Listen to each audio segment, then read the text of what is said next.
facă să înființez, vreau să înființez o formație. Adică în ce stil să înființez formația asta? Tu îi pui un nume,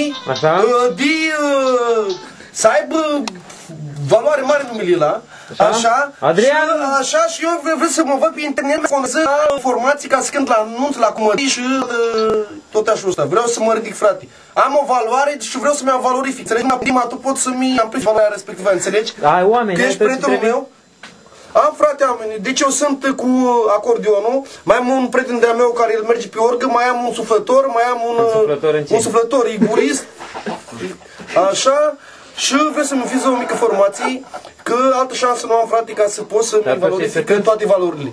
Da. Eu da, frate. Păi ia Păi uite acordonul, că l-am închiriat acum la altcineva.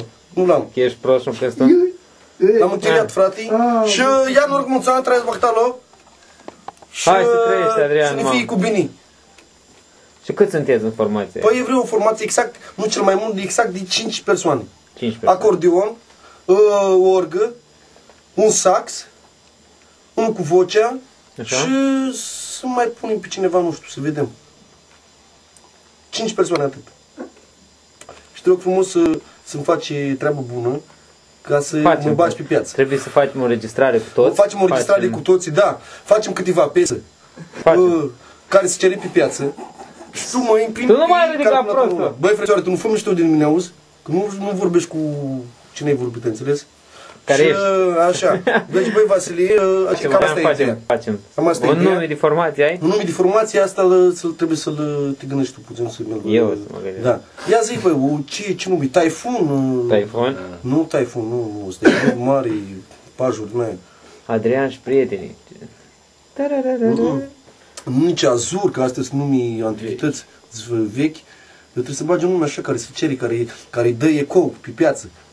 Păi te gândești, vezi ce nume. Păi până o să mă gândesc, o să facem un site, facem un site frumos, un film, cu melodii, așa, ca să vadă lumea, ca să vadă lumea ce fel de formație este și spui, Doamne, ieftin și rezonabil.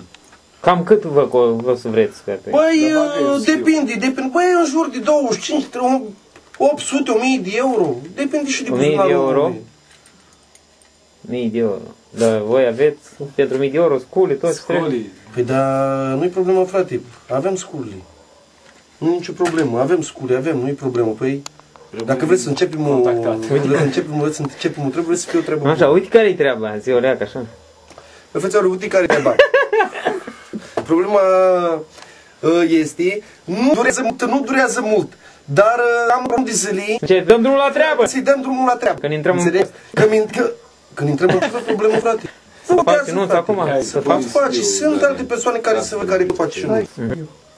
Și cam asta e problema. Asta e ideea care vreau să asta e o idee care vreau să o fac pe parte. Punem cel albastru. Da, facem, noroc, Adrian, noroc.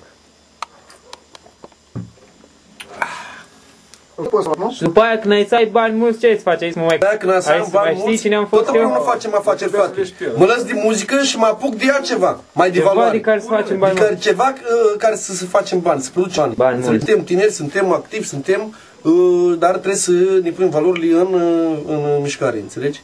Să începem să producem ceva. Să începem să producem, frate. Tu ești un băiat foarte intelectual, cu multe calități, și eu la fel am calitățile mele, înțelegi?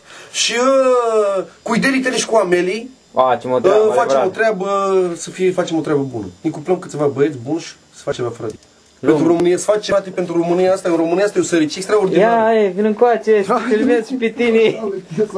Da, vin încoace. Vin încoace, că tu faci parte din echipa aia. Fugi cu vocea, vin încoace.